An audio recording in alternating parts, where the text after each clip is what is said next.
ಆಗಂಗಿಲ್ಲ ಅಂತಂದ್ರೆ ಏನು ಮಾಡ್ರಿ, ಒಂದು 5 ಗುಂಟೆ ಮಾಡ್ಕೊ. ನಿಮಗೆ ಸ್ವಂತಕ್ಕೆ ಏನೈತಲ್ಲ ಏನ್ರಿ ಬೆಳೆಯೋರಿದ್ರೆ ಕಾಯಿಪಲ್ಲೆ ಬೆಳ್ಕೊಡ್ರಿ. ಮೊದಲು ಏನೈತೆ ಅಂದ್ರೆ ನಾನು ಏನಂತಲ್ಲ ಕಾಯಿಪಲ್ಲೆ ಚೀಲ ಹಿಡ್ಕೊಂಡು ಹೋಗಿದ್ನಿ, ವಾರ ಏನೈತೆ ಒಂದು 200 ರೂಪಾಯಿ ಕಾಯಿಪಲ್ಲೆ ತರ್ತಿದ್ನಿ. ಈಗ ಕಾಯಿಪಲ್ಲೆ ಯಾರೆಲ್ಲ ತಗೋತೀವಲ್ಲ ಅವ್ರ ಕೇಳ್ತಾರೆ ಏನ್ರಿ ಕಾಯಿಪಲ್ಲೆಗೆ ಬರುವಾರ ಅಂತೇಳಿ. ಏನು ಮಾಡಿವಿ ಅಂದ್ರೆ ಹಿಂದೆ ಮುಂದೆ ಮಾಡಿ ಏನೈತೆ ಒಂದು 7-8 ಬದ್ನಿ ಗಿಡ ಹಾಕಿದ್ವಿ, ಒಂದು 8 ಸೌತಿ ಬಳ್ಳಿ ಹಾಕಿವ್ರಿ, ಹೀರಿ ಬಳ್ಳಿ ಹಾಕಿದ್ವಿ. ಇಷ್ಟು ಹಾಕೊಂಡು ಏನಿಲ್ಲ ಬಂದದ್ದು ಮಾಡ್ಕೊತಿರ್ತೀವಿ. ನಮ್ಮಲ್ಲಿ 4 ಜನ ಆಗಿದ್ರೆ ನೀವು ಭಾಳ ಇದ್ದೀರತ್ತಂದ್ರೆ ನೀವು ಸ್ವತಕ್ಕೆ ಬೆಳ್ಕೊಡ್ರಿ. ಆಮೇಲೆ ಅದನ್ನ ತಿಂದು ನೋಡಿ ನೀವು ರುಚಿ ಎಷ್ಟು ಅಂತ. ಅದರಿಂದ ಏನಾಗ್ತೈತಿ ಅಂದ್ರೆ ನಾವೀಗ ಏನು ಮಾಡಾಕ್ತಿದ್ವಿ ಅಂತಂದ್ರೆ ಸಿಕ್ಕಿದ ಎಲ್ಲ ತಿಂದು ಏನು ಮಾಡಾಕ್ತಿದ್ವಿ ಅಂದ್ರೆ ನಾವು ಆರೋಗ್ಯವಾಗಿ ಇರ್ಲಾರ ಏನೈತೆ ಅಂದ್ರೆ ಡಾಕ್ಟರ್ಸ್ ಆರೋಗ್ಯವಾಗಿ ಇಡಾಕ್ತಿದ್ವಿ ನಾವು. ಯಾಕಂತಂದ್ರೆ ನಾವು ಇದೆಲ್ಲ ಸಿಕ್ಕಿದ ಏನ್ರ ತಿಂತೀವ ತಿಂದ್ರೆ ರೊಕ್ಕ ಯಾರು ಹೋಗಿ ಕೊಡ್ತೀವ್ರಿ, ಆರಾಮಿಲ್ಲ ಅಂತೇಳಿ ಡಾಕ್ಟರ್ ಕೊಡ್ತೀವ್ರಿ. ಅದನ್ನ ಉಳಿಸ್ಬೇಕಾಗಿತ್ತಂದ್ರೆ ಇಲ್ಲೇ ಇನ್ನೊಂದು ಹೇಳಿ ಮುಗಿಸ್ಬಿಡ್ತೇನ್ರಿ ನಾ ರೀ. ಅಮೃತಾಂಜನ್ ಬಾಟ್ಲಿ ಏನೈತೆ ಅಂದ್ರೆ ನಂದು 15 ದಿವಸಕ್ಕೆ ಒಂದು ಅಮೃತಾಂಜನ್ ಬಾಟ್ಲಿ ಹಾಕಿತ್ತು ನನ್ನ ತೆಲಿಗೆ ಹಚ್ಕೊಳಕ. ಏನ್ರಿ ಇದನ್ನೆಲ್ಲ ನಾವೇನು ಈ ಸಿಸ್ಟಮ್ಗಳನ್ನು ಮಾಡ್ಕೋತ ಬಂದಿರ್ಲಾರ. ಈ ಅಮೃತಾಂಜನ್ ಬಾಟ್ಲಿ ಅಂದ್ರೆ ಏನೈತೆ ಕೇಳೋದಾಗೈತಿ, ಅದ ಆರೋಗ್ಯದಲ್ಲಿ ಅಷ್ಟು ಬದಲಾವಣೆಗಳಾಗ್ತಾವ. ಅದಕ್ಕೆ ಏನೈತೆ ಅಂದ್ರೆ ನೀವು ಮಾಡ್ರಿ. ಸುಮಾರಾಗಿ ಏನೈತಲ್ಲ ಈಗ ಅವಾಗ ಗುಗ್ಗಳ ನೆಗಡಿ ಅದು ಬಂತು ಇದು ಬಂತು 15 ತಿಂಗಳು ದವಾಖಾನೆ ಹೋಗ್ತಿದ್ದೀರಿ. ಏನು ಇದು ಮಾಡಾಕ್ತಿದ್ರಲ್ಲ ರೀ, ದವಾಖಾನೆಗೆ ಹೋಗೋದು ಭಾಳ ಕಡಿಮೆ. ನೀವು ಎಲ್ಲರೂ ಹೋದಾಗ ನೋಡ್ಬೇಕು, ಏನು ಹಿಂಗೆ ಹೇಳಿದ್ರು ಭಾಷಣದಾಗ ಇಲ್ಲೇ ದವಾಖಾನೆಯಾಗ ಇರ್ತಾರೆ ಅನ್ನೋದಾದ್ರು ಹೋಗುದು ಏನೈತಲ್ಲ ಭಾಳ ಕಡಿಮೆ ಆಗಿದೆ. ದಯಮಾಡಿ ಏನೈತಲ್ಲ ನಮ್ಮ ಆರೋಗ್ಯ ಏನೈತೆ ನಮ್ಮ ಕೈ ಆಗೈತಿ. ನಾವು ಒಳ್ಳೆ ಆಹಾರವನ್ನು ತಿಂದೀವಿ ಅಂತಂದ್ರೆ ನಮ್ಮ ಆರೋಗ್ಯ ಸದೃಢ ಇರ್ತೈತೆ ಅನ್ನುವಂಥ ಮಾತನ್ನು ಹೇಳಿ ಈ ಸಂದರ್ಭದೊಳಗೆ ಏನೈತೆ ಅಂದ್ರೆ ನನಗೆ ಮಾತಾಡಕ್ಕ ನನ್ನಲ್ಲಿ ಇರ್ತಕ್ಕಂಥ 2 ವಿಚಾರಗಳನ್ನು ಹಂಚಿಕೊಳ್ಳಲು ಅವಕಾಶ ಕಲ್ಪಿಸಿಕೊಟ್ಟಿರ್ತಕ್ಕಂಥ ಎಲ್ಲ ಸಂಘಟಕರಿಗೆ ನನ್ನ ವಂದನೆಗಳನ್ನು ಸಲ್ಲಿಸಿ ನನ್ನ 2 ಮಾತುಗಳನ್ನು ಮುಗಿಸುತ್ತೀನಿ. ಜೈ ಭಾರತ್.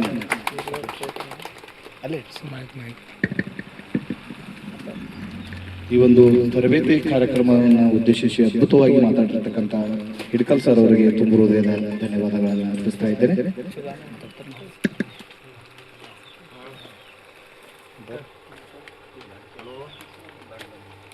ಈ ಒಂದು ತರಬೇತಿ ಕಾರ್ಯಕ್ರಮದಲ್ಲಿ ಎಲ್ಲರೂ ಭಾಗಿಯಾಗಿ ಒಂದು ಕಾರ್ಯಕ್ರಮವನ್ನು ಯಶಸ್ವಿಯಾಗಿ ಉದ್ಘಾಟನೆ ಮಾಡಿದ್ದೇವೆ. ಈ ಒಂದು ತರಬೇತಿ ಕಾರ್ಯಕ್ರಮವನ್ನು ಇನ್ನು ಪ್ರಾರಂಭ ಮಾಡ್ತೇವೆ. ಆತ್ಮೀಯರು ಎಲ್ಲ ಗಣ್ಯಮಾನ್ಯರು ಕುತ್ಕೊಂಡ್ರೆ ತರಬೇತಿ ಕಾರ್ಯಕ್ರಮವನ್ನು ಶ್ರೀನಿವಾಸ್ ಶರ್ಮಾ ಅವರು ಸಂಪನ್ಮೂಲ ವ್ಯಕ್ತಿಗಳು ಚಿಂತಾಮಣಿ ಇವರು ಕೂಡ ಒಂದು ಈ ತರಬೇತಿ ಕಾರ್ಯಕ್ರಮವನ್ನು ನಡೆಸಿಕೊಡ್ತಾರೆ. ಆತ್ಮೀಯ ಎಲ್ಲ ಸನ್ಮಿತ್ರರು ಇಲ್ಲಿ ಒಂದು ಆಶೀನರಾಗಬೇಕಾಗಿ ವಿನಂತಿಸಿಕೊಳ್ತಾ ಇದ್ದಾರೆ.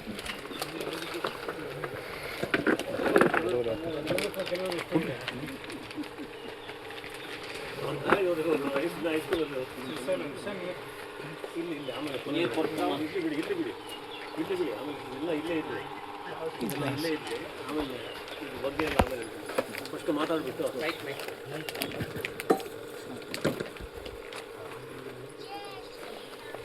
ಎಲ್ಲ ಅವ್ರ ಪುಣ್ಯ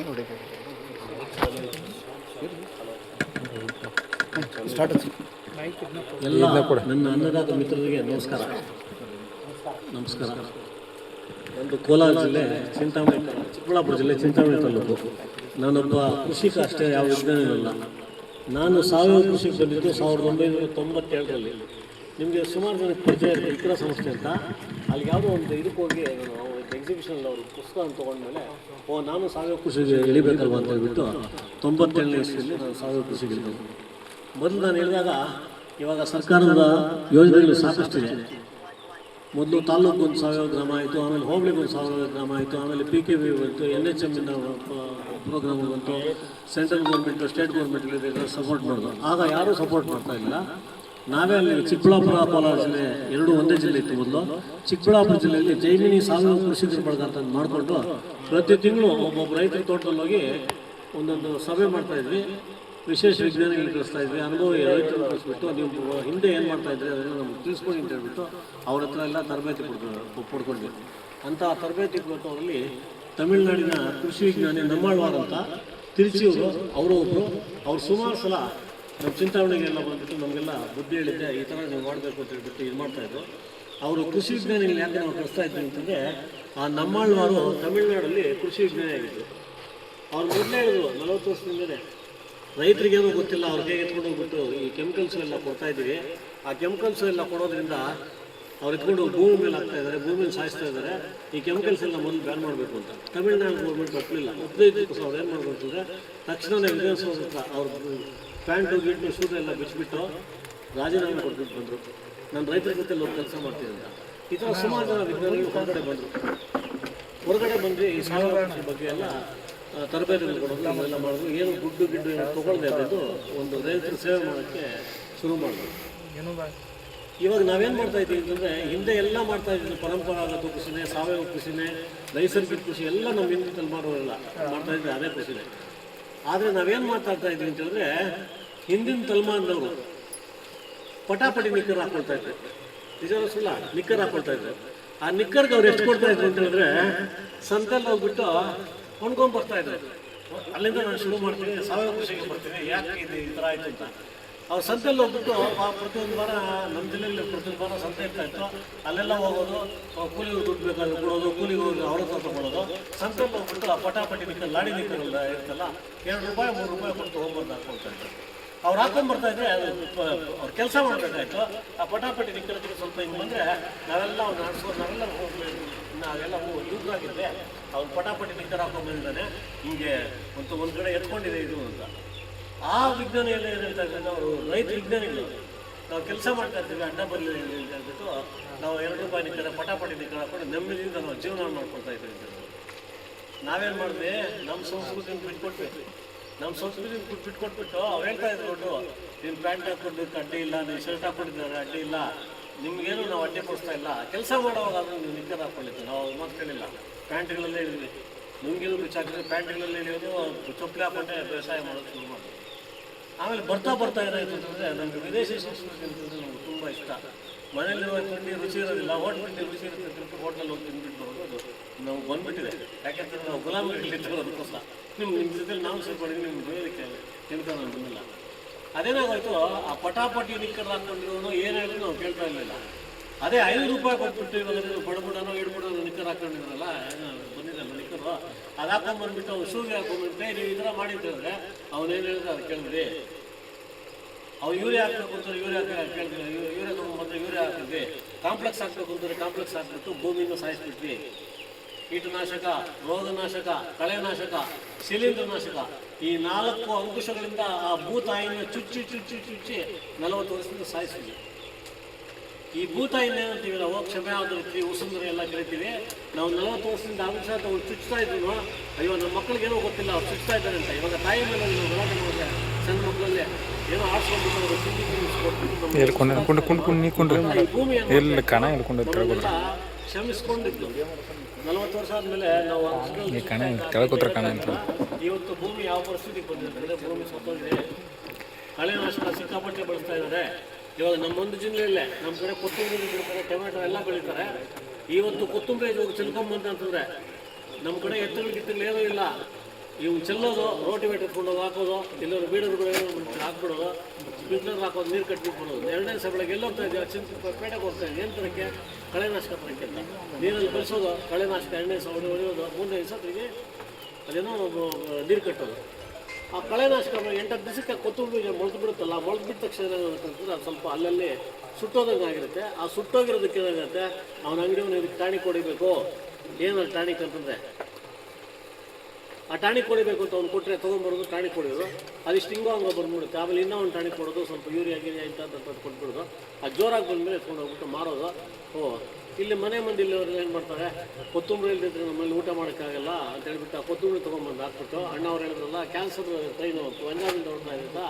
ಇಡೀ ನಮ್ಮ ಕರ್ನಾಟಕದಿಂದ, ನಮ್ಮ ಕೋಲಾರ ಚಿಕ್ಕಬಳ್ಳಾಪುರ ಜಿಲ್ಲೆಯಿಂದ, ಚಿಕ್ಕಬಳ್ಳಾಪುರ ಕೋಲಾರ ಜಿಲ್ಲೆಯಲ್ಲಿ 2 ವರ್ಷದಿಂದ ಈಚೆಗೆ 4,000 ಜನ ಕ್ಯಾನ್ಸರ್ ಪೇಷಂಟ್ಗಳಿಗೆ ರಿಜಿಸ್ಟ್ರೇಷನ್ ಆಗಿದ್ದಾರೆ. ಮೊನ್ನೆ ಒಬ್ಬ ಡಾಕ್ಟ್ರ್ ಹೇಳಿದ್ರು, ಒಬ್ಬರು ಇಬ್ಬರು ಇಲ್ಲಪ್ಪ 4,000 ಜನ ಪಂಜಾಬ್ರಿಗೆ ಹೋಗೋಷ್ಟಿಲ್ಲ, ಚಿಕ್ಕಬಳ್ಳಾಪುರದಿಂದ ಕೋಲಾರಿಂದ ಒಂದೊಂದು ಟ್ರೈನ್ ಹಾಕ್ಬೇಕಾಗತ್ತೆ ಅಂತ. ಚಿಕ್ಕಬಳ್ಳಾಪುರ ಕೋಲಾರ ಇಷ್ಟ ಅಲ್ಲ, ಬಾಗಲಕೋಟೆಯಿಂದ ಆಗ್ಬೋದು, ಇನ್ನೊಂದು ಆಗ್ಬೋದು. ಈ ಕಳೆನಾಶಕ ಅಂತಂದರೆ ಏನು ಅಂತ ತಮಗೆ ಗೊತ್ತಿರ್ಬೋದು, ಗೊತ್ತಿಲ್ಲದೇನೂ ಇರ್ಬೋದು. ಈ ಕಳೆನಾಶಕ ಅಂತಂದರೆ ಏನಂತಂದರೆ, ಇವಾಗ ಅಮೇರಿಕಾ ಇದಲ್ಲ ದೊಡ್ಡಣ್ಣ, ಅಮೇರಿಕಾ ವಿಯೆಟ್ನಾಮ್ಗೂ ಯುದ್ಧ ಬಿತ್ತು ಒಂದು 45 ವರ್ಷ ಹಿಂದೆ. ಈ ಅಮೇರಿಕಾ ಸಾಹುಕಾರರು ಇವ್ರು ಬಡವನ್ನೇನು ಮಾಡೋಕ್ಕಾಗಲಿಲ್ಲ. ಯಾಕೆಂದರೆ ಕಾಡು ದಂಡೆಯಾಗಿ ಬಳಸಿದ್ರು, ಆ ಕಾಡಲ್ಲಿ ಹೋಗಿ ಬಚ್ಚಿಕೊಳ್ತಾ ಇದ್ರು. ಆ ಕಾಡು ನಾಶ ಮಾಡಿದ್ರೆ ಇವ್ರು ನಮ್ಮ ಹತ್ರ ಬಂದು ಇದು ಮಾಡ್ತಾರಲ್ಲ ಅಂತ ಹೇಳ್ಬಿಟ್ಟು 2 ಕೆಮಿಕಲ್ ಮಿಕ್ಸ್ ಮಾಡಿದ್ರು. ಏಜೆಂಟ್ ಆರೆಂಜ್, ನ್ಯಾಫೆಮ್ ಅನ್ನೋದು. ಏಜೆಂಟ್ ಆರೆಂಜ್ ಅನ್ನೋದು ಒಂದು ಕೆಮಿಕಲ್ಲು, ನ್ಯಾಫೆಮ್ ಅನ್ನೋದು ನಾವು ಬಂದೂಕುಗಳೇ ಮದ್ದುಕೊಂಡು ಕೂರ್ತಾ ಇದ್ವಲ್ಲ, ಆ 2 ಮದ್ದನ್ನು ಮಿಕ್ಸ್ ಮಾಡಿಬಿಟ್ಟು ಆ ಕಾಡುಗಳ ಮೇಲೆ ಚೆಲ್ದಾಗ ಏನಾಗೋಯ್ತು, ಮರ ಗಿರ ಎಲ್ಲ ಸುಟ್ಟೋಯ್ತು.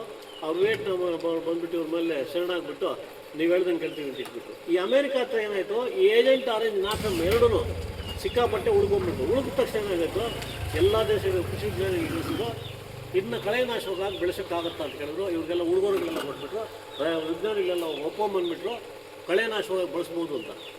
ಅದರಲ್ಲಿ ಯಾರು ಮುಂದೆ ಅವ್ರು ಒಂದು ಕಂಡೀಷನ್ ಹಾಕಿದ್ರು, ಕಳೆನಾಶಕ ನಿಮ್ಗೆ ಕೊಡ್ತೀವಿ ಮ್ಯಾನ್ಸಂಟೋ ಕಂಪ್ನಿ ಮುಖಾಂತರ, ಇದನ್ನ ನೀವು ಕೊಟ್ಕೊಂಡು ಹೋಗ್ಬಿಟ್ಟು ನಿಮ್ಮ ಭೂಮಿ ಬೆಳೆಯಾಗಿ ಕಳೆನ ಬೆಳೆಯೋದಿಲ್ಲ. ಆದರೆ ಒಂದು ಕಂಡೀಷನ್ನು, ನಮ್ಮ ದೇಶದಲ್ಲಿ ನೀವು ಮಾಡಬಾರ್ದು, ಅಮೇರಿಕಾದಲ್ಲಿ ಮಾಡ್ಬೋದು, ನೀವೆಲ್ಲ ಎತ್ಕೊಂಡು ಹೋಗಿ ಮಾಡಿ ಅಂತ. ಆವಾಗ ಆಮೇಲೆ ಭಾರತ, ಚೈನಾ, ಜಪಾನ್ ಎಲ್ಲ ದೇಶಗಳು ಕೊಂಡ್ಕೊಂಡ್ಬಂತು. ನ್ಯೂಜಿಲ್ಯಾಂಡಲ್ಲಿ ಜೀವ ಚೈತನ್ಯ ಕೃಷಿಕ, ಅವ್ರು ಮೊನ್ನೆ ರೀಸೆಂಟ್ ಆಗೋಗ್ಬಿಟ್ರು, 95 ವರ್ಷ ಬದುಕಿದ್ರು. ಜೀವ ಚೈತನ್ಯ ಕೃಷಿಕ, ಅವರು ಕೃಷಿ ವಿಜ್ಞಾನಿ ಕೃಷಿಕ ಪೀಟರ್ ಪ್ರಾಕ್ಟರ್ ಅವ್ರು ಏನು ಮಾಡಿದ್ರು, ಆ ಕಳೆನಾಶಕನ ತೊಗೊಂಬಂದ್ರು, ರೌಂಡಪ್ ಅನ್ನೋ ಕಳೆನಾಶಕನ ತೊಗೊಂಬಂದ್ಬಿಟ್ಟು ಅದು ಭೂಮಿ ಮೇಲೆ ಹಾಕಿದ್ರು. ಸೋಯಾ ಬೆಳೆ ಬೆಳೆದ್ರು, ಭೂಮಿ ಮೇಲೆಲ್ಲ ಹಾಕ್ಬಿಟ್ಟು ಇದು ಸೋಯಾದಲ್ಲಿ ಇಳುವರಿ ಜಾಸ್ತಿ ಬಂತು, ಈ ಕಳೆಗಳು ಏನೂ ಬರಲಿಲ್ಲ. ನಾವೆಲ್ಲ ರೈತರನ್ನ ಎತ್ಕೊಳ್ತೀವಿ, ಕಳೆನಾಶಕ ಹೊಡೆದಕ್ಕೋಸ್ಕರ ನಮ್ಮ ಜಮೀನಲ್ಲಿ ಕಳೆನೇ ಇಲ್ಲ, ಅದಕ್ಕೋಸ್ಕರ ಇಳುವರಿ ಜಾಸ್ತಿ ಬಂದಿದೆ. ಅವರು ಇಳುವರಿ ಯಾಕೆ ಜಾಸ್ತಿ ಬಂತು ಅಂದ್ಬಿಟ್ಟು ಆ ಬೀಜನ ತೊಗೊಂಡೋಗ್ಬಿಟ್ಟು ಅವರು ಸ್ವಂತ ಪ್ರಯೋಗಶಾಲೆಯಲ್ಲಿ ಅದನ್ನ ಇದು ಮಾಡಿದಾಗ, ಇಲ್ಲಿ ಅಮೆರಿಕ ಏನು ಹೇಳ್ತಾ ಇದೆ, ಏಜೆಂಟ್ ಆರೆಂಜ್, ನ್ಯಾಫೆಮ್ 2 ಮಾತ್ರ ನಾವಿಲ್ಲಿ ಮಿಕ್ಸ್ ಮಾಡಿದ್ದೀವಿ ಅಂತ ಹೇಳ್ತಾ ಇದ್ದಾರೆ. ಅದರಲ್ಲಿ ಇನ್ನೊಂದು ಕೆಮಿಕಲ್ ಅವ್ರು ಸಿಕ್ತು, ಡಯಾಕ್ಸಿನ್ ಅನ್ನೋ ಕೆಮಿಕಲ್ ಬಂತು. ಆ ಡಯಾಕ್ಸಿನ್ ಅನ್ನೋ ಕೆಮಿಕಲ್ ಅಂತಂದರೆ ಏನು ಅಂತ ಕೇಳಿದ್ರೆ, ಕ್ಯಾನ್ಸರ್ ಕಾರಕ ರಾಸಾಯನಿಕ, ಕಾರ್ಸೋಜೆನಿಕ್ ಕೆಮಿಕಲ್ ಅಂತಾರೆ. ಆ ಡಯಾಕ್ಸಿನ್ ಅಂಶ ಯಾರಾದ್ರು ನಾವು ತಿಂತೀವೋ, ನೀವು ಪಾನ್ ಪರಾಗ ಹಾಕಬೇಡಿ, ಎಣ್ಣೆನೂ ಹಾಕಬೇಡಿ, ಬೀಡಿನೂ ಕುಡಿಬೇಡಿ, ಸಿಗರೇಟು ಕುಡಿಬೇಡಿ, ಏನೂ ಕುಡಿಬೇಡಿ, ದಿನ ಗೋಬಿ ಮಂಚೂರಿ, ಕೊತ್ತಂಬರಿ ಇಂಥದ್ದೆಲ್ಲ ಬಳಸ್ತಾ ಇರಿ, ಖಂಡಿತ ಕ್ಯಾನ್ಸರ್ ಬರುತ್ತೆ. ಈ ಲೆವೆಲ್ಗೆ ನಾವು ತಂದಿಟ್ವಿ. ಇನ್ನೊಂದು, ಈ ಮಣ್ಣಿನ ಬಗ್ಗೆ ಹೇಳ್ತೀವಿ, ನೀವು ಇಲ್ಲಿ ಮಡಿಕೆ ಬಳಸ್ತೀರೋ ಇಲ್ಲೋ ಅದು ನನಗೆ ಗೊತ್ತಿಲ್ಲ. ಈ ಒಂದು ಕತೆ ಕೇಳ್ಕೊಂಡು ಆಮೇಲೆ ಆ ಮಣ್ಣು, ಈ ಮಡಿಕೆಗಳು ಮಾಡ್ತಾ ಇದ್ದು ಕುಂಬಾರರು. ನಮ್ಮ ಕಡೆ ಎಲ್ಲ ಸಂತೆಗಳಲ್ಲಿ ವಾರಕ್ಕೊಂದ್ಸಲ ಸಂತೆ ಇರ್ತಾ ಇತ್ತು. ಈ ಎತ್ತಿನ ಚಕಡಿ ಬಂಡಿ ಇರುತ್ತಲ್ಲ, ಇದರಲ್ಲಿ ತೊಗೊಂಬಂದವರು ಒಂದು ಬಲೆ ಹಾಕ್ಬಿಟ್ಟು ತೊಗೊಂಬರ್ತಾಯಿದ್ರು, ಸಂತೆಯಲ್ಲಿ ಹೋಗಿ ಕೊಂಡ್ಕೊಂಬರ್ತಾಯಿದ್ವಿ. ಇವಾಗ ಚಿಂತಾಮಣಿಲಿ ಕುಂಬಾರ ಬೀರಿಲಿ ಯಾರೂ ಇಲ್ಲ. ಯಾಕಪ್ಪ ಯಾರು ಕುಂಬಾರರು ಮಡಿಕೆನ ಮಾಡ್ತಾ ಇಲ್ಲ ಅಂತ, ಅಯ್ಯೋ ನಾವು ಕೆರೆಯಿಂದ ಮಣ್ಣು ತೊಗೊಂಬಂದು ಆ ಚಕ್ರದಲ್ಲಿ ಹಾಕಿ ಮಾಡ್ತಾಯಿದ್ವಿ, ಇವಾಗ ಮಡಿಕೆ ಮಾಡಿ ಸುತ್ತ ಅದೆಲ್ಲ ನೆರೆಗಳು ಬಿಟ್ಬಿಡ್ತಾ ಇದೆ, ತೂತುಗಳು ಬಿಟ್ಬಿಟ್ಟು ಹೋಗ್ತಾ ಇದೆ, ಅದಕ್ಕೋಸ್ಕರ ನಾವು ಬೇರೆ ಕಡೆಯಿಂದ ರೆಡಿಮೇಡ್ ಏನೇ ತೊಗೊಂಬಂದು ನಾವು ಮಾಡ್ತಾ ಇದ್ದೀವಿ ಅಂತ ಹೇಳ್ತಾರೆ. ನಿಮ್ಮ ಕಡೆ ನಾವು ಇದೇ ಥರ ಆಗಿರುತ್ತೆ. ಯಾಕೆ ಆ ಥರ ಆಯಿತು ಅಂತಂದರೆ, ಅಣ್ಣವ್ರು ಆವಾಗ ಹೇಳಿದ್ರು ಮಣ್ಣಿನಲ್ಲಿ ಸೂಕ್ಷ್ಮಾಣುಜೀವಿಗಳು ಸತ್ತೋಗಿದೆ. ಆ ಸೂಕ್ಷ್ಮಾಣುಜೀವಿಗಳು ಇಲ್ಲದೇ ಇರೋದ್ರಿಂದ ಏನಾಗೋಯ್ತು, ಆ ಮಡಿಕೆಗಳೆಲ್ಲ ಒಡೆಯೋದಕ್ಕೆ ಶುರು ಆಯಿತು. ಇವತ್ತು ಮಡಿಕೆ ಬಳಸೋದೇ ಇಲ್ಲ, ನಿಜಾನ ಸುಳ್ಳ, ಸಿಗ್ತಾ ಇಲ್ಲ ಮಡಿಕೆಗಳು, ಆ ಲೆವೆಲ್ಗೆ ಬಂದಿದೆ. ಇನ್ನೊಂದೇನಾಯ್ತು ಗೊತ್ತಾ ನೋಡಿ, ಈ ಭೂಮಿ ತಾಯಿ ನಮ್ಗೆ ಎಂತೆಂಥ ಹೊರಗಳನ್ನು ಕೊಟ್ಟಿದ್ದಾರೆ ಅಂತಂದರೆ, ಒಂದು ಇಲಿ ಏನಕ್ಕಾದರೂ ಇದು ಬೆಳೆಗೆ ತೊಂದರೆ ಮಾಡುತ್ತೆ, ಬೆಕ್ಕು ತೊಂದರೆ ಮಾಡೋದಿಲ್ಲ. ಈ ಇಲಿ ಯಾವುದೋ ಒಂದು ಬೆಳೆ ಇಟ್ಟಿರ್ತೀವಿ ನಾವು, ದೇವಸ್ಥಾನಗಳಾಗ್ಬೋದು ಇನ್ನೊಂದು, ಅದನ್ನು ತೊಂದರೆ ಕೊಡೋಕ್ಕೆ ಹೋಗುತ್ತೆ. ಅದು ನಿಶಾಚಾರ, ರಾತ್ರಿ ಹೊತ್ತು ಮಾತ್ರ ಇಲಿಗಳಿಗೂ ತೊಂದರೆ ಇರೋದು. ಈ ಬೆಕ್ಕು ಅದನ್ನ ಹಿಡಿಯೋಕ್ಕೆ ಹೋಗುತ್ತೆ. ನಾವು ಅಂದ್ಕೊಂಡಿದ್ದೇನೋ ಬೆಕ್ಕು ಹೋಗ್ಬಿಟ್ಟು ಅದನ್ನ ಇಲಿ ಹಿಡ್ಕೊಂಡ್ಬಿಡುತ್ತೆ ಅಂತ, ಬೆಕ್ಕು ಹೋಗ್ಬಿಟ್ಟು ಇಲಿ ಹಿಡಿದು ಬಿಡುತ್ತೆ ಅಂತ ಇರುತ್ತೆ. ಅದು ಹೆಂಗೆ ಹಿಡಿಯುತ್ತೆ, ಅದಕ್ಕೆ ಇಲಿಗೂ ಸೂಕ್ಷ್ಮತೆ ಇರೋದಿಲ್ವಾ? ಇಲಿ ನೋಡೋಷ್ಟಕ್ಕೆ ಬೆಕ್ಕು ನೋಡಿಸೋ ಅದು ನಾವು ಹೊಚ್ಕೋಗ್ಬಾರ್ದು, ಬಿಲ್ಲಲ್ಲಿ ಬರ್ಬಾರ್ದು ಅಂತ. ಆ ರಾತ್ರಿ ಹೊತ್ತು ಏನಾಗುತ್ತೆ ಅಂತಂದರೆ, ಈ ಇಲಿ ಬೆಕ್ಕು ಹೋಗ್ಬಿಟ್ಟು ಉಚ್ಚೆ ಮಾಡುತ್ತಂತೆ. ಆ ಉಚ್ಚೆಯಲ್ಲಿ ಟ್ಯಾಕ್ಸ್ಮೋ ಪ್ಲಾಸ್ಮಾ ಗೊಂಡಿ ಅಂತ ಒಂದು ಬ್ಯಾಕ್ಟೀರಿಯಾ ಇರುತ್ತಂತೆ. ನಾವಿವಾಗ ರೈಸೋಬಿಯಮ್ಮು, ರಂಜಕರಿಗೆ ರಾಸಾಯನಿಕ ಗೊಬ್ಬರ ಇದೆಲ್ಲ ಕೇಳಿದ್ವಿ. ಅದರಲ್ಲಿ ಟ್ಯಾಕ್ಸ್ಮೋ ಪ್ಲಾಸ್ಮಾ ಗೊಂಡಿ ಅನ್ನೋ ಒಂದು ಬ್ಯಾಕ್ಟೀರಿಯಾ ಇರ್ತಂತೆ. ಆ ಉಚ್ಚೆ ಭೂಮಿ ಮೇಲೆ ಮಾಡಿದ ತಕ್ಷಣ ಆ ಇಲಿಗೆ ಉಚ್ಚೆ ವಾಸನೆ ಇಟ್ಕೊಂಡ್ಬರ್ತದೆ ಲೆಕ್ಕ. ಆ ಉಚ್ಚೆ ವಾಸನೆ ಇಟ್ಕೊಂಡ್ಬರೋಕ್ಕೆ ಈ ಬೆಕ್ಕು ಹೋಗುತ್ತೆ, ಅದು ಇಟ್ಕೊಂಡು ತಿಂದಾಗ. ಇಂಥ ಹೊರಗಳೆಲ್ಲ ಕೊಟ್ಟಿದ್ದಾರೆ. ಇವಾಗ ನಾವು ಕೆಮಿಕಲ್ ಭೂಮಿ ಮೇಲೆ ಹಾಕ್ತಾರೆ, ರಾಸಾಯನಿಕ ಭೂಮಿ ಮೇಲೆ ಹಾಕ್ತಾರೆ, ಏನಾಗುತ್ತೆ, ಈ ಬ್ಯಾಕ್ಟೀರಿಯಾಗಳೆಲ್ಲ ಸತ್ತೋಗುತ್ತೆ, ಇಲಿಗಳು ಇಂಥವೆಲ್ಲ ಸೆಲ್ಗಳೆಲ್ಲ ಜಾಸ್ತಿ ಆಗ್ತದೆ. ಇಲ್ಲಿ ಮಣ್ಣನ್ನು ಸಾಯಿಸ್ತಾ ಇದ್ದೀವಿ. ಇವಾಗ ಏನಾಗಿದೆ ಇವತ್ತು ಅಂತ ಹೇಳಿದ್ರೆ, ನಿಮಗೆಲ್ಲ ಕೊಡ್ತೀವಪ್ಪ, ನೀವು ಕಬ್ಬು ಬೆಳಿತೀರೋ, ಅರಿಶಿನ ಬೆಳಿತೀರೋ, ನೀವು ಕಬ್ಬು ಅರಿಶಿನ ಬೆಳಿಬೇಕಾದ್ರೆ ಏನು ಬೇಕು ಯಜಮಾನ ಹೇಳಿ, ಏನೇನು ಬೇಕು ನಿಮಗೆ ಕಬ್ಬು ಎಲ್ಲ ಬೆಳೆಯೋದು. ನೀವು ಕೆಮಿಕಲ್ ಆದರೂ ಮಾಡಿ, ಆರ್ಗ್ಯಾನಿಕ್ ಆದರೂ ಮಾಡಿ, ಅದ್ರ ಪ್ರಶ್ನೆ ಬೇಡ. ನಿಮ್ಗೆ ಏನೇನು ಬೇಕು ಹೇಳಿ. ನಿಮಗೆ ಬಿತ್ತನೆಗೆ ಅರಿಶಿನ ಕಬ್ಬು ಬೇಕು, ರಾಸಾಯನಿಕ ಗೊಬ್ಬರ 17-19 ಬೇಕು, ಆಮೇಲೆ ಒಂದು ಕೀಟ ಬಂದರೆ ಅದು ಕೀಟ ಇರಬೇಕು, ನೀರು ಬೇಕು, ಬಂಡವಾಳ ಬೇಕು, ಅದು ಉಳುಮೆ ಗಿಳುಮೆ ಮಾಡೋಕ್ಕೆ ಟ್ಯಾಕ್ಟ್ರ್ ಬೇಕು, ಎತ್ತುಗಳು ಬೇಕು, ಎಲ್ಲ ಕೊಡ್ತೀವಿ. ಮಾಡ್ತೀರಾ? ಎಲ್ಲ ನಿಮ್ಗೇನೇನು ಬೇಕೋ ಅದೆಲ್ಲ ಮಾಡ್ತೀರಾ? ಎಲ್ಲಿ ಮಾಡಬೇಕು ನೀವು? ಭೂಮಿಗಳಲ್ಲ. ಇವತ್ತು ಭೂಮಿನ ನಾವು ಸಾಯಿಸಾಕ್ಬಿಡ್ತಾ ಇದ್ದೀವಿ, ಎಲ್ಲೋಗಿ ನಾವು ಮಾಡಬೇಕು. ಇವತ್ತು ಭೂಮಿ ಅಳಿವಿನಂಚಿನಲ್ಲಿದೆ. ಇನ್ನೊಂದು 4-5 ವರ್ಷ ಆಗೋದು ಅಂತಂದರೆ ಇವಾಗ ಮೊದಲು ನಮ್ಮ ಕಡೆಯಲ್ಲಿ ಏನಾಗ್ತಾ ಇತ್ತು ಅಂತಂದರೆ ಎಲ್ಲರೂ ಒಂದು ಕಾರ್ಯಕ್ರಮ ಅಂದರೆ ಏನಪ್ಪ ನಿಮ್ಮ ಬೋರಲ್ಲಿ ಹೆಂಗೆ ನೀರು ಅಂತಂದರೆ ಅಯ್ಯೋ ನನ್ನ ಬೋರ್ ಹುಡುಗೋಯ್ತಪ್ಪ, ನಮ್ಮೂರಲ್ಲಿ 99 ಬೋರ್ ಹುಡುಗೋಗಿದೆ, ಒಂದು ಬೋರಲ್ಲಿ ಗ್ಯಾಪ್ ಅನ್ನೋಕ್ಕೆ ಬಿಕ್ಕಳಿಗೆ ಬರ್ತಾ ಇದೆ, ಅದು ಯಾವಾಗ ನಿಂತು ಹೋಗುತ್ತಪ್ಪ, ಆ ಬೋರ್ ಹತ್ರ ಹೋಗ್ಬಿಟ್ಟು ನೀರು ಕುಡಿಯೋದಕ್ಕೆ ನೀರು ಇಟ್ಕೊಂಡು ಬರ್ತಾರೆ. ಈ ಪರಿಸ್ಥಿತಿ ಅಪ್ಪಿ ಮಳೆ ಬಂದ್ಬಿಟ್ಟು ಸ್ವಲ್ಪ ನೀರು ಬಂತು. ಇನ್ನೊಂದು 4-5 ವರ್ಷ ಆದರೆ ಆ ನೀರಿನ ಪ್ರಶ್ನೆ ಬರೋದಿಲ್ಲ. ಯಾವುದೋ ಕೊಳಚೆನೋ ಯಾವುದೋ ಒಂದು ತೊಗೊಂಬರ್ತಾರೆ, ಕೊಟ್ಬಿಡ್ತಾರೆ. ರೈತರಿಗೆ ನಮ್ಗೆ ಬುದ್ಧಿ ಇಲ್ಲ ಅಂತ ಅವ್ರಿಗೆಲ್ಲ ಗೊತ್ತು, ನಮ್ಮ ವ್ಯವಸ್ಥೆಗೆ ತೊಗೊಂಬಂದು ನಮ್ಗೆ ಕೊಟ್ಬಿಡ್ತಾರೆ. ಅವಾಗ ನೀರೇನೋ ಬರುತ್ತೆ, ಮಳೆನೋ ಬರ್ಬೋದು. ಇಲ್ಲೇನಾಗುತ್ತೆ ಅಂತ ಹೇಳಿದ್ರೆ ಈ ಮಣ್ಣು ಸತ್ತೋಗಿರುತ್ತೆ. ಆವಾಗ ನಾವೆಲ್ಲ ಎಲ್ಲೋಗಿ ಬೆಳೆ ಇಡೋದು. ಇದು ಅಳಿವಿನಂಚಿನಲ್ಲಿದೆ. ಇನ್ನೊಂದು 4-5 ವರ್ಷ ಆಗೋದೆ ನಾವೇನಂತ ಕೇಳಬೇಕು ಅಂತಂದರೆ ಒಂದು ಊರಿಗೆ ಹೋದರೆ ನಿಮ್ಮೂರಲ್ಲಿ ಎಷ್ಟು ಎಕರೆ ಜಮೀನಿದೆ, ನಮ್ಮೂರಲ್ಲಿ 100 ಎಕರೆ ಜಮೀನಿದೆ, 99 ಎಕರೆಯಲ್ಲಿ ಏನೂ ಬೆಳೆಯೋಕ್ಕಾಗ್ತಾ ಇಲ್ಲ. ಇನ್ನೊಂದು ಎಕರೆ ಆ ಬೆಟ್ಟಗುಡ್ಡಗಳಲ್ಲಿ ಅವನು ರಾಗಿ ಚೆಲ್ಲಿದ್ದಾನೆ, ರಾತ್ರಿ ಕಲ್ತನಕ್ಕೆ ಹೋಗ್ಬಿಟ್ಟು ಅವ್ನು ರಾಗಿ ಕಿತ್ಕೊಂಬರೋಣ ಅಂತ ಯೋಚನೆ ಮಾಡ್ತಾ ಇದ್ದೀವಿ. ನಮ್ಗೆ ಉಣ್ಣೋದಕ್ಕೆ ಏನು ಸಿಗೋದು, ರಾಗಿನೋ ಜೋಳನೋ ಯಾವುದೋ ಆಗ್ಬೋದು. ಈ ಥರ ಪರಿಸ್ಥಿತಿ ಇದೆ. ಇದು ಅಳಿವಿನಂಚಿಗೆ ಹೋಗ್ತಾ ಇದೆ ಭೂಮಿ. ಈ ಅಳಿವಿನಂಚಿಗೆ ಹೋಗ್ತಾ ಇರೋದ್ರಿಂದ ಈ ಮಣ್ಣನ್ನು ನಾವು ಇವಾಗ ಉಳಿಸ್ಕೊಳ್ಳಿಲ್ಲ ಅಂತ ಹೇಳಿದ್ರೆ 4-5 ವರ್ಷಕ್ಕೆ ಇವಾಗ ನೀರು ಉಳಿಸ್ಕೊಳ್ಳಿಲ್ಲ ನಾವು. ಅದೇನೋ ಇದು ಗಿಡ ಮರಗಳು ಉಳಿಸ್ಕೊಳ್ಳಿಲ್ಲ, ಎಲ್ಲ ಹೊಡೆದು ಬಿಸಾಕ್ಬಿಟ್ವಿ. ಕೊನೆಗೆ ಇವಾಗ ಏನಾಯಿತು, ಭೂಮಿ ನಾವು ಈ ಮಣ್ಣನ್ನು ಅಳಿವಿನಂಚಿನಲ್ಲಿ ಇದನ್ನು ಉಳಿಸ್ಕೊಳ್ಳಿಲ್ಲ ಅಂತಂದರೆ 4-5 ವರ್ಷದೊಳಗಾಗಿ ಇಡೀ ಪ್ರಪಂಚದಲ್ಲಿ ಈಗಾಗಲೇ ಚೈನಾನ ಭಾರತ ದೇಶನ ರೆಡ್ ಮಾರ್ಕಲ್ಲಿ ಮಾಡಿದ್ದಾರೆ. ವರ್ಲ್ಡ್ ಗ್ಲೋಬಲ್ ಸಾಯಿಲ್ ಅಟ್ಲಾಸಲ್ಲಿ ರೆಡ್ ಮಾರ್ಕಲ್ಲಿ ಮಾಡಿ ಇಟ್ಬಿಟ್ಟಿದ್ದಾರೆ. ಯಾಕೆಂತಂದರೆ ಅಳಿವಿನಂಚಿನಲ್ಲಿದೆ. ಇವಾಗ ಹುಷಾರಾಗಿದ್ದಲ್ಲಿದೆ. ಇದು ಹುಷಾರಾಗಬೇಕು ಅಂತಂದರೆ ನಮ್ಮ ವ್ಯವಸ್ಥೆಯಿಂದ ಇನ್ನೊಂದರಿಂದ ಆಗಲ್ಲ.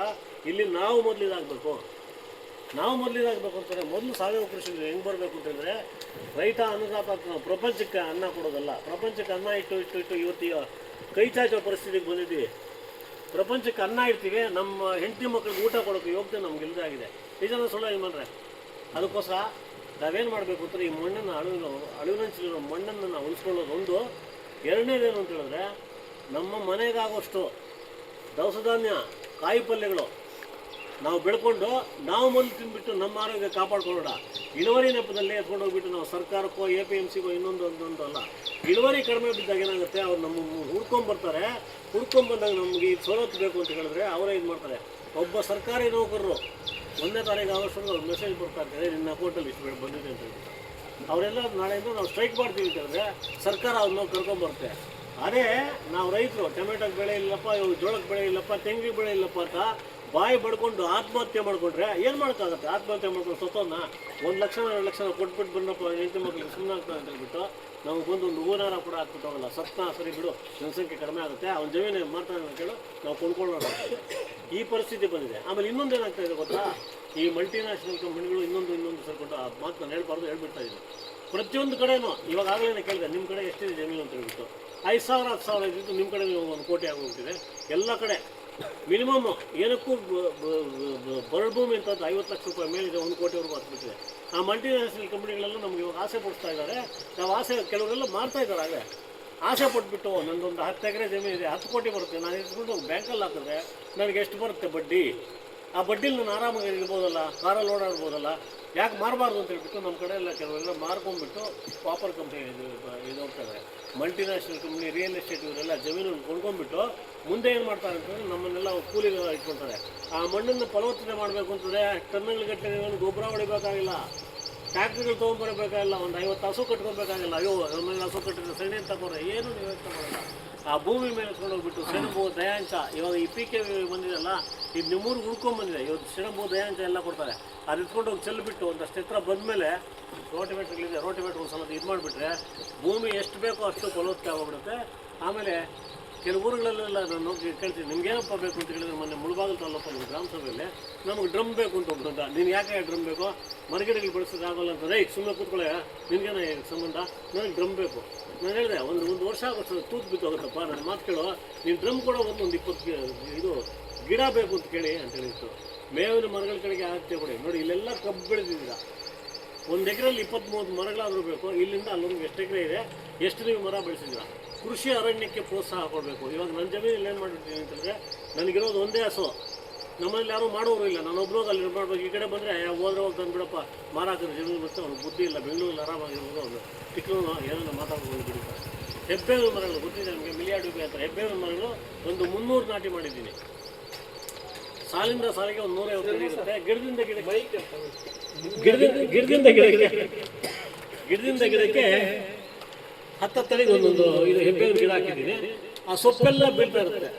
ಆ ಸೊಪ್ಪು ಬಿದ್ದಾಗ ಈ ಭೂಮಿ ಏನಾಗುತ್ತೆ, ಭೂಮಿಯಲ್ಲಿರೋ ಸೂಕ್ಷ್ಮಾಣುಗಳು ಏನಾಗುತ್ತೆ, ಯಾವ ಗೊಬ್ಬರ ನಾನು ಹೇಳ್ತಿರಲಿಲ್ಲ, ಯಾವ ಕೂಲಿಗೆ ಹೋಗಿ ನಾವು ಸೆಲ್ಯೂಟ್ ಹೊಡಿಬೇಕಲ್ಲ, ಗೊಬ್ಬರ ಅದ್ರ ಮೇಲೆ ಬೀಳ್ತಾ ಇರುತ್ತೆ.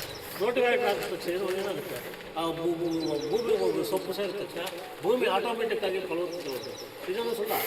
ಆಮೇಲೆ ಏನಾಯಿತು, ನಾನೊಂದು 8 ವರ್ಷ ಆಗಿತ್ತು ಮರಗಳಾಗ್ತಿತ್ತು. ಯಾರೋ ಬಂದರು, ಅಲ್ಲಿವರೆಗೂ 300 ಮರ ಇದೆ. ನಾನು ಟೋಪಿ ಬಿಟ್ಬಿಟ್ಟೆ ಅಲ್ಲಿಗೂ. ಯಾರೋ ಬೇಕಾಟ ಆಂಧ್ರದಿಂದ ಬಂದವರು 2 ಲಕ್ಷಕ್ಕೆ ಮಾರ್ಬಿಟ್ಟೆ. ಅಯ್ಯೋ 2 ವರ್ಷ ಕೊಡ್ತೀನಿ ಅಂತ ಹೇಳ್ತಾರೆ ಅಂತ ಹೇಳಿದೆ. ಬೆಳಗ್ಗೆ ತಿಂಡಿ ಅವ್ರಿಗೆ ದುಡ್ಡು ತೊಗೊಂಡ್ಬರ್ತಾರೆ ಅಂತ ನೋಡಿದ್ರೆ ಅವ್ನು ಕೊಟ್ಬಿಟ್ಟ. ಅವನು ಹೋಗ್ಬಿಟ್ಟು 3 ಲಕ್ಷಕ್ಕೆ ಮಾರ್ಕೊಂಡ. 3 ಲಕ್ಷ ಕೊಟ್ಟು ತೊಗೊಂಡವನು ಇವ್ರಿಗೆ ಮಾಲೂರವ್ರಿಗೆ 4 ಲಕ್ಷಕ್ಕೆ ಮಾರ್ದ. ಅವ್ರು ಮಾಲೂರವ್ರು ಬಂದು ನಿಮ್ಮನ್ನು ನೋಡಿದ್ದೀವಿ ನಾವು ಎಷ್ಟು ಬಂದು 4 ಲಕ್ಷ. ಅಯ್ಯೋ ಕೈಯಿಂದ ಕೈಗೆ 1.5 ಲಕ್ಷ ಹೋಯ್ತಪ್ಪ ಅಂತ ಹೇಳಿದ್ರೆ ಇದು ಮಾಡಿಕೊಂಡೆ. ತಿರುಗಿ ಅದರಲ್ಲಿ ಒಂದೊಂದು ಬಿಟ್ಟಿದ್ವಿ, ತಿರುಗಿ ಬರುತ್ತೆ ಇರ್ತಿದ್ವಿ. ಕೆಲವೆಲ್ಲ ಅನುಭವಗಳಾಗಬೇಕು. ಈ ಥರ ಮೇವಿನ ಮರಗಳಿಗೆ ಆದ್ಯತೆ ಕೊಡಬೇಕು.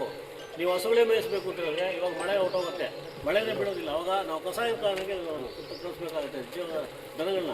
ಈ ಮೇವಿನ ಮರಗಳೇನಾದ್ರು ತಿಂತಿದ್ರೆ, ಮೇವಿನ ಮರಗಳೆಲ್ಲ ಒಣಗೋಗಿರೋ ನೋಡಿದ್ದೀರಾ? 1-2 ವರ್ಷ ಇದ್ರು ನೀವು ಇಟ್ಟಿರೋ ಬೆಳೆ ಒಣಗೋಗಿರ್ಬೋದು, ಮರಗಳಲ್ಲಿ ಏನಾಗೋದಿಲ್ಲ. ಆ ಥರ ಮೇವಿನ ಮರಗಳಿಗೆ ಕೃಷಿ ಅರಣ್ಯಕ್ಕೆ ಪ್ರೋತ್ಸಾಹ ಕೊಡಿ. ಅದನ್ನ ನೀವು ದನಗಳಿದ್ರೆ ಮೇವು ಅದು ಮುಂದೆ ಹಾಕಿ. ನಿಮ್ಗೆ ದನ ಇಲ್ಲ ಅಂತ ಹೇಳಿದ್ರೆ ಅದು ಗೊಬ್ಬರ ಆಗುತ್ತೆ, ದುಡ್ಡೂ ಆಗುತ್ತೆ. ನನ್ನ ಮೊನ್ನೆ ಇದು ಒಂದು ಕತೆ ಕೇಳ್ಬಿಟ್ಟು ನನಗೆ ಮೊನ್ನೆ ಯಾರೋ ಕೇಳಿದ್ರು, ಸಾಯೋರು ಬೆಳಗ್ಗೆ ಕೇಳಿದ್ರು, ನಿಮ್ಗೆ ಎಷ್ಟು ಜನ ಮಕ್ಕಳು ಅಂತ ಹೇಳಿದೆ. ಇಲ್ಲಪ್ಪ ನಾನು ಮದುವೆ ಮಾಡ್ಕೊಂಡಿರೋ ನನಗೆ ಮಕ್ಕಳಾಗ್ತಾರೆ ನನಗೆ ಅಂತಂದೆ. ಆಮೇಲೆ ಕೊನೆಗೆ ಇನ್ನೊಂದು ಕಡೆ ಮಾಲೂರಲ್ಲಿ ನಿಮ್ಗೆ ಎಷ್ಟು ಜನ ಮಕ್ಕಳು ಅಂತಾರೆ. ನಮ್ಗೆ 4,000 ಜನ ಗಂಡು ಮಕ್ಕಳಿದ್ದಾರೆ ಅಂತಂದ್ರೆ ಅವರು ಮೂತಿ ಮೇಲೆ ಕೈ ಇಟ್ಕೊಂಡ್ಬಿಟ್ಟು, ಇವು 4,000 ಜನ ಗಂಡು ಮಕ್ಕಳು ನಿಮ್ಮೊಬ್ಬರಿಗೆನಾ? 4,000. ಹೂನಪ್ಪ ನನಗೊಬ್ಬರಿಗೆ 4,000 ಜನ ಗಂಡು ಮಕ್ಕಳಿದ್ದಾರೆ ಅಂದರೆ ಹೆಂಡ್ತೀರು ಎಷ್ಟು ಜನ ಅಂತಂದ್ರು. ಇಲ್ಲಪ್ಪ ನಾನು ಮದುವೆ ಮಾಡ್ಕೊಂಡು. ಏನು ಮದುವೆ ಮಾಡ್ಕೊಂಡಿಲ್ಲ ಅಂತ ಹೇಳ್ತೀರಾ? ಇಲ್ಲಿ 4,000 ಜನ ಗಂಡು ಮಕ್ಕಳಿದ್ದಾರೆ ಅಂದ್ರೆ ಯಾಕೆ ಅಂತ ಹೇಳಿದ್ರು.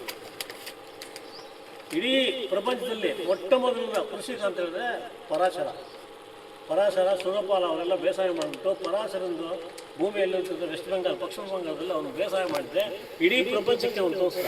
ಆ ಸುರಪಾಲ ಮಹರ್ಷಿ ಒಂದು ಮಾತಾಡಿದ, ದಶಕೂಪ ಸಮವಾಪಿ ದಶವಾಪಿ ಸಮೋಕೃತ ದಶಕೃತೋ ಸಮಪುತ್ರ ದಶಪುತ್ರ ಸಮೋದ್ರುಮ ಅಂತ.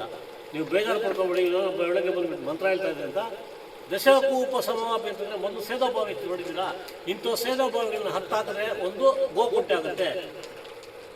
ದಶಕೂಪ ಸಮವಾಪಿ ದಶವಾಪಿ ಸಮೋಕೃತದ ಅಂತ ಇಂಥ 10 ಕುಂಟೆಗಳನ್ನ ಹಾಕಿದಾಗ ಒಂದು ಕೆರೆ ಆಗುತ್ತೆ. 10 ಕೆರೆಗಳನ್ನ ಹಾಕಿದ ಒಂದೇ ಒಂದು ಮಗ ಇರೋದು ಒಂದೇ. ನಿಮ್ಗೊಂದು ಗಂಡು ಮಗು ಇತ್ತು ಅಂತ ಹೇಳಿದ್ರೆ ನೀವು 10 ಕೆರೆಗಳಿಗೆ ಓನರು ಅಂತ ತಿಳ್ಕೊಳ್ಳಿ.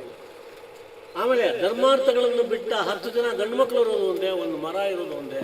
ಅದಕ್ಕೋಸ್ಕರ ನಾನು ಇವಾಗ 3,300 ಮರ ನಾನು ಸ್ವಂತ ಬೆಳೆಸಿದ್ದೀನಿ. ಅಲ್ಲಿಗೆ ಒಂದು ಮರಕ್ಕೆ 10 ಜನ ಗಂಡು ಮಕ್ಕಳು ಅಂತಂದರೆ ನನಗೆ ಎಷ್ಟು ಜನ ಗಂಡು ಮಕ್ಕಳು ಆಯ್ತು ಲೆಕ್ಕ ಹಾಕೊಳ್ಳಿ. ಗಂಡು ಮಕ್ಕಳಾದ್ರೆ ಅಕಸ್ಮಾತ್ ಓಡಿಸ್ಬೋದು, ಆ ಮರಗಳು ನಾನು ಓಡಿಸಲ್ಲ. ಎಷ್ಟೋ ಜನ ಕೇಳ್ತಾರೆ, ಮುಂದಕ್ಕೆ ನೀನೇನು ಮಾಡ್ತೀಯಾ, ನಿನಗೇನಿರುತ್ತೆ, ನನ್ನ ಪೆನ್ಷನ್ ಬಂದಾಗ ಬರುತ್ತಪ್ಪ, ತಿಂಗಳಿಗೆ ಒಂದೊಂದು ಮರ ಮಾಡ್ಕೊಂಡು ಹೋದರೆ 10-15 ಸಾವಿರ ಬರುತ್ತೆ. 10,000 ರೂಪಾಯಿ ಜೀವನ ಮಾಡೋಕ್ಕಾಗಲ್ಲ ಅಂತೇಳಿ ಕಳಿಸ್ತಾ ಇರ್ತೀನಿ. ಕೃಷಿ ಅರಣ್ಯಕ್ಕೆ ಪ್ರೋತ್ಸಾಹ ಕೊಡಿ. ಇನ್ನು ಈ ಭೂಮಿಯನ್ನು ಹೆಂಗೆ ನಾವು ಫಲವತ್ತತೆ ಮಾಡ್ಕೊಳ್ಳೋದು ಬಗ್ಗೆ ಬರೋಣ. ಇಲ್ಲಿ ಉತ್ಪತ್ತಿ ಬಿಡೋಣ. ಅಲ್ಲಿಗೆ ನೀವು 1 ಎಕರೆ ನಿಮ್ಮಲ್ಲಿ 1 ಎಕರೆ ಜಮೀನಲ್ಲಿದ್ದರೆ 1 ಎಕರೆ ಇವಾಗ ಸಾವಯವ ಕೃಷಿ ಮಾಡಿದ್ರೆ 4 ಒಂದು 10 ಕುಂಟೆಯಲ್ಲಿ ಸೆಣಬು ದಯಂಚ ಇಲ್ಲ. ಇವಾಗ ಡಿಪಾರ್ಟ್ಮೆಂಟು ಕೊಡ್ತಾರೆ, ವಾಹಿ ಸಮಸ್ಯೆ ತರಿಸ್ಕೊಡ್ತಾರೆ. ಅದೆಲ್ಲ ಚೆಲ್ಬಿಟ್ಟು ರೋಟಿವೇಟರ್ ಹಾಕ್ತಾರೆ. ಅದ್ರ ಮೇಲೆ ಎತ್ಕೊಂಡೋಗ್ಬಿಟ್ಟು ಬೀಜಾಮೃತ ಜೀವಾಮೃತ ಎಲ್ಲ ತಂದಿದ್ದಾರೆ, ಆಮೇಲೆ ತೋರಿಸ್ತೀವಿ. ಅದೆಲ್ಲ ಹಾಕ್ಬಿಟ್ಟು ಆ ಭೂಮಿಯನ್ನು ಫಲವತ್ತತೆ ಮಾಡ್ಕೊಳ್ಳಿ. ಟ್ರೈಕೋಡ್ರಮ ಇದೆಲ್ಲ ನೀವು ಕೇಳಿದ್ದೀರಾ, ರೈಸೋಬಿಯಮ್ ಇಂಥದ್ದೆಲ್ಲ ಅವ್ರು ತರಿಸ್ಕೊಡ್ತಾರೆ. ಅದು ಬೆಲ್ಲದ ಪಾಕದಲ್ಲಿ ಕಲಿಸ್ಬಿಟ್ಟು ಎತ್ಕೊಂಡೋಗ್ಬಿಟ್ಟು ತಣ್ಣಗಿರೋ ಟೈಮಲ್ಲಿ ನಿಮ್ಮ ಜಮೀನುಗಳಲ್ಲೆಲ್ಲ ಚೆಲ್ಬಿಡಿ. ಸೂಕ್ಷ್ಮಾಣುಜೀವಿಗಳ ಸಂಖ್ಯೆ ಜಾಸ್ತಿ ಆಗುತ್ತೆ. ನೀವು ಹಾಕಿರೋ ಗೊಬ್ಬರ ಎಲ್ಲ ತಿನ್ಬಿಟ್ಟು ನಿಮ್ಮ ಭೂಮಿಯನ್ನು ಫಲವತ್ತತೆ ಮಾಡುತ್ತೆ. ಇವಾಗ ನಾವೆಲ್ಲ ಟಾಣಿಕ್ಕು ಅಂತ ಹೇಳಿದೆ. ಇವಾಗ ನಿಮಗೆ ಮೊದಲು ನಾವು ಹೊಸದಾಗಿ ಗೊಬ್ಬರಗಳು ಬಂದಾಗ ಯೂರಿಯಾ ಗೊಬ್ಬರ ಬಂತು, ಅದಾದಮೇಲೆ NPK ಅಂತ ಬಂತು, 17 ಬಂತು, ಅದರಲ್ಲಿ ಪವರ್ ಇಲ್ಲ ಅಂತ 19 ಬಂತು. ಅದಾದಮೇಲೆ DAP ಪೊಟ್ಯಾಶ್ 2 ಮಿಕ್ಸ್ ಮಾಡಿಬಿಟ್ಟು ಹಾಕಿದ್ರೆ ಇನ್ನೊಂದು ಪವರ್ ಜಾಸ್ತಿನಪ್ಪ ಅಂತ ಹೇಳ್ಬಿಟ್ಟು ಇದೆಲ್ಲ ಮಾಡಿಕೊಂಡು ಕೊನೆಗೆ ಏನಾಗುತ್ತೆ ಅಂತ ಎಲ್ಲ ಪವರ್ ಹೊರಟೋಗ್ಬಿಟ್ಟು ಇವನಿಗೆ ಪವರ್ ಹೋಗ್ಬಿಟ್ಟು ಇವ್ನು ಪವರ್ ಲೆಸ್ ಆಗೋಗ್ಬಿಟ್ಟ. ರೈತಾನೇ ಪವರ್ ಲೆಸ್ ಆಗೋಗ್ಬಿಟ್ಟ. ಈ ಮೈಕ್ರೋ ನ್ಯೂಟ್ರಿಯೆಂಟ್ ಅನ್ನೋದು ಕೊಡಬೇಕು ಅಂತ ಹೇಳಿದ್ರು. ಅದಕ್ಕೂ ಹೋಗಿ ನಾವು ಟಾಣಿಕ್ಕು ಬಾಟ್ಲು ಮಲ್ಟಿಮಿಕ್ಸ್ ಯಾವಾಗ ಬಂದುಬಿಟ್ಟು ಎಲ್ಲಿ ನೋಡೋ ಅಡ್ವರ್ಟೈಸ್ಮೆಂಟ್ಗಳೆಲ್ಲ ಬಂದಿತ್ತು. ಇಲ್ಲಿ ಟಾಣಿಕ್ಕು ಅಂತಂದು ಹೇಳಿದ್ರೆ ನೀವು NPK ಅಂತಂದರೆ ಒಂದು ತಿಳ್ಕೊಳ್ಳಿ. ಇವಾಗ ನೀವು ಸಾಂಬಾರು ಮಾಡ್ತೀರಾ, NPK ಅಂತಂದರೆ ನೀರು, ಬೇಳೆ, ತರಕಾರಿ. ಮೊದಲು ನೀರು ಕುಡಿಯುತ್ತೆ, ಅದ್ರ ಮೇಲೆ ಬೇಳೆ ಎತ್ತಾಕ್ತೀವಿ, ಬೇಳೆ ಬಂದಮೇಲೆ ತರಕಾರಿ ಎತ್ತಾಕ್ತೀವಿ. ಇನ್ನು NPK ಅಂದ್ಕೊಳ್ಳಿ. ಅದಕ್ಕೆ ಮಸಾಲ ಪುಡಿ ಕೊಡಬೇಕಲ್ಲ, ಸಾಂಬಾರು ಪುಡಿ ಕೊಡಬೇಕಲ್ಲ, ಸಾಂಬಾರು ಪುಡಿನ ಟಾಣಿಕ್ ಕೊಡ್ಕೊಳ್ಳಿ. ಇವಾಗ ಸಾಂಬಾರು ಪುಡಿ ಮಾಡಬೇಕಾಗಿದೆ ನಾವೇನೇನು ಹಾಕ್ತೀವಿ? ಮೆಣಸಿನ್ಕಾಯಿ, ಧನಿಯಾ, ಲವಂಗ, ಚಕ್ಕೆ, ಮೆಣಸು, ಆಮೇಲೆ ಇದು ಮೆಂತ್ಯ ಎಲ್ಲ ಹಾಕೊಂಡ್ಬರ್ತೀವಿ. ಇದೆಲ್ಲ ಹಾಕಿದ್ರೆ ರುಚಿ ಇರೋದು. ಇದೆಲ್ಲ ಎಷ್ಟೆಷ್ಟು ಬಿಡಿಸ್ತೀವಿ. ಇವಾಗ ನಿಮ್ಮಲ್ಲಿ ಸಾಂಬಾರು ಪುಡಿ ಮಾಡಿಬಿಡ್ತಾರೆ ಅಂತಂದ್ರೆ ಏನು ಒಂದಿಷ್ಟು ಸಾಂಬಾರು ಹಾಕ್ಬಿಡ್ತಾರೆ. ಮೆಣಸು ಜಾಸ್ತಿ, ಮೆಣಸು ತಿಂದರೆ ತಂಪು,